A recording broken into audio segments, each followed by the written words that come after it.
Hello and welcome back to Pharma E-Class. I am Anindya Goswami and we were discussing heat transfer. So the basic processes or the basic introduction about heat transfer we have already covered, that what exactly we mean by heat transfer, how do we define heat transfer. So I am recapitulating it. So in the thermodynamic system, heat transfer is the process or where it is the transfer is the movement of heat across the boundary of the system due to the temperature difference between the system and the surrounding. Then we have covered the basic introduction about the three modes of heat transfer, that is conduction, convection and radiation. We have also classified convection into two basic types like natural convection and forced convection. Next, we have studied the heat transfer objectives, what is the need, and obviously the applications, how it is useful in pharmaceutical engineering processes or different for the performance of different unit operations.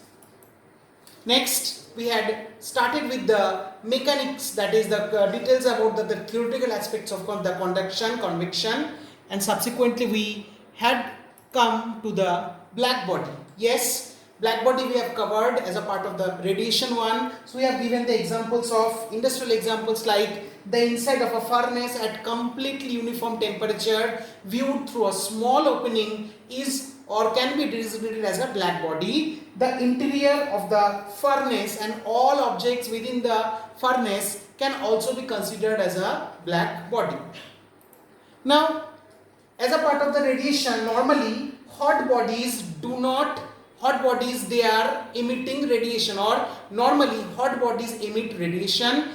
Stefan-Boltzmann law, it gives the total amount of radiation emitted by a black body. So if you want to quantify what is the total amount of radiation which is emitted by the black body, then we can consider the Stefan-Boltzmann law, which gives the total amount of radiation emitted by a black body as Q is equal to B capital A T to the power 4, where Q is the energy radiated per second, then W or joules per second, A is the area of the radiating surface in meter square, capital T is the absolute temperature of the radiating surface which is by Kelvin, and small b is the constant that is expressed as W divided by m square into k to the power 4. Now according to the above equation, the rate of the heating depends upon the temperature and surface area of the emitter, and at the same time it also depends upon the absorption capacity of the material to be heated. For a particularly a black body, the value of B is considered to be 5.67 into 10 to the power minus 8 W by m square into k to the power 4. Now actual bodies do not radiate as much as the black body, so the previous equation can be modified into for actual bodies into as Q is equal to epsilon B capital A to the power 4, where this particular symbol is designated as the emissivity of the actual body.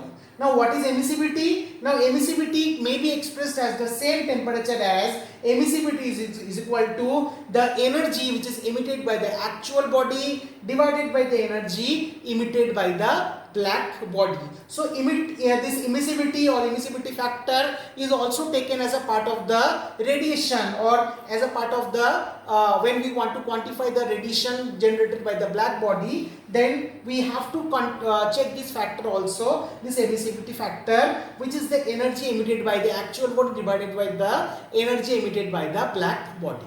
The emissivity is a fraction less than 1 and is the ratio of the energy emitted in question to that emitted by a black body at the same temperature, that is the actual body divided by the emitted that of the black body.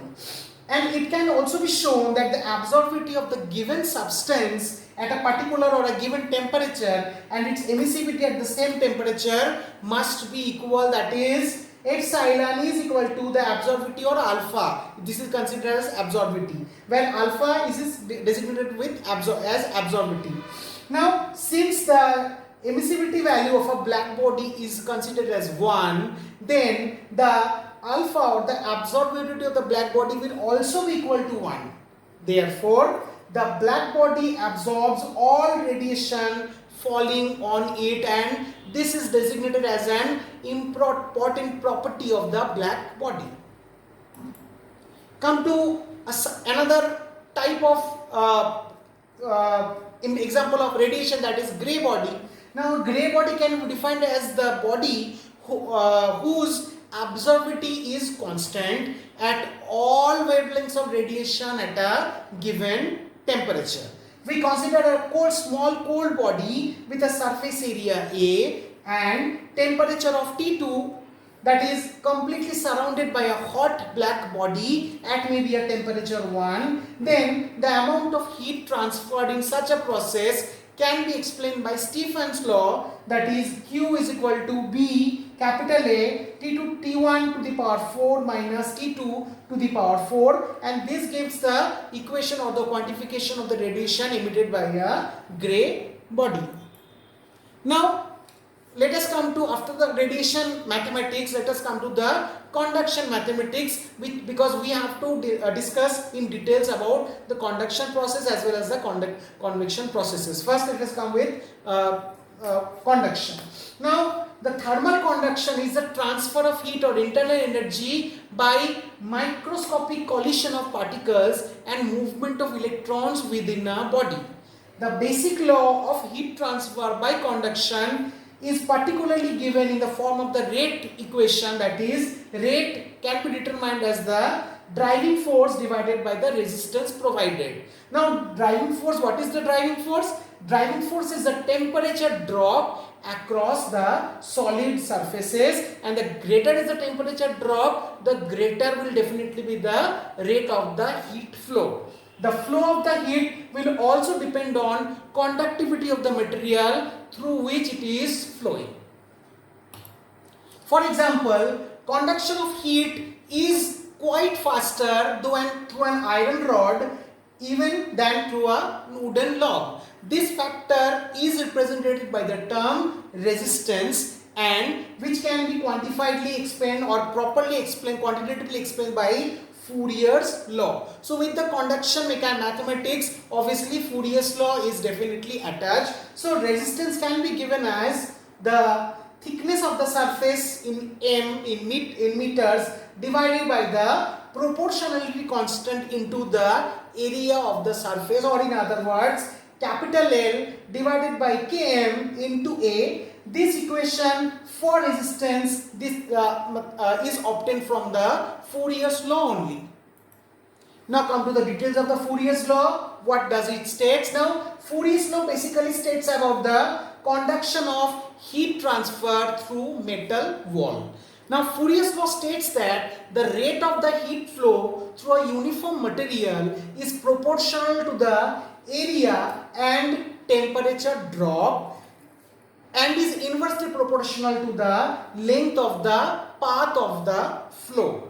Very important. So, Fourier's law can be designated as the rate of the heat flow into directly proportional to the area in meter square into the temperature difference, that is delta T, divided by the thickness, or Q, that is directly proportional to A into delta T divided by L, or Q is equal to Km into capital A into delta T divided by L, where this Km is the mean proportionality constant expressed in W divided by M into K. Now, to explain the Fourier's law, we can consider this diagram, that is the heat transfer through a metal wall. Now, this is the pathway of the heat transfer, and this is the particularly the metal wall, and this is the direction of the heat flow, and this is the higher temperature side and this is the lower temperature side. So heat is flowing like this only, from here through the metal wall to it is going this one. So this side, so this is the high temperature side, which is represented with T1. This is the lower temperature side, which is represented with T2. We'll come to that. And this is the thickness of the metal wall. Now, Fourier's law can be applied to a metal wall through which the conduction of the heat is taking place. Let us take the area of the wall as capital A in meter square, the thickness of the wall in capital L in meters, the face of the wall double H is maintained at uniform, definite and higher temperature, that is T1 in kelvins. Now face of the wall, that is the lower temperature side is but uniform temperature, it is maintained at, it is designated with T2 or T2 kelvins. In kelvins, the heat flow will be at right angles to the plane capital A and is assumed to be in a steady state. So this diagram is particularly important. Now consider a thin section of thickness delta L or DL, that is, if this is the L, so we are considering a small section at an intermediate point in the wall. So for this section, Fourier's law may be applied as given as dq by d theta is equal to minus k into capital A dt by dl, where q is the heat transfer, theta is the times, or k is the proportionality constant, and T is the temperature which is expressed in Kelvin. Why is this minus sign? Now this minus sign indicates the decrease in temperature with respect to the direction of the flow. That is, in equation dt by dl represent the temperature gradient. So in this particular diagram, this is also evident that in this direction it is where the conduction is happening through this particular metal wall, and we are just trying to quantify the conduction mechanism. So for the steady state of heat transfer, the above equation changes to dq by d theta is equal to constant is equal to q is equal to minus k into capital A into dt by d capital L, where this q is the rate of the heat transfer, we can express in joules per second. Now rearranging the above equation, where we can obtain the q value, and we have to particularly we have to eliminate this dt by dl factor. So q is equal to minus km into delta t into capital A divided by L, where km is the mean proportionality constant expressed in W divided by M into K in a steady state or heat transfer, and Q remains constant. Now again we can rearrange this equation by comparing it with the rate equation, that is Q is equal to delta T by L divided by Km into A, and by comparing the above equation with the rate expression, the term delta T indicates the driving force, and that this particular equation, by comparing the above equation with the rate expressions, the term delta T indicates the driving force. So the resistance is equal to capital L divided by Km into A, and Fourier's law is thus, it is definitely used to define the resistance in a quantitative term. Now the thermal conductivity, which is the K factor, capital K, is the quantity of heat transmitted due to unit temperature gradient, that is the minimum difference in temperature in unit time under a steady state conditions in direction normal to the surface of unit area. SI units of the thermal conductivity is watts per meter, and Kelvin it can also be expressed likewise. Thank you.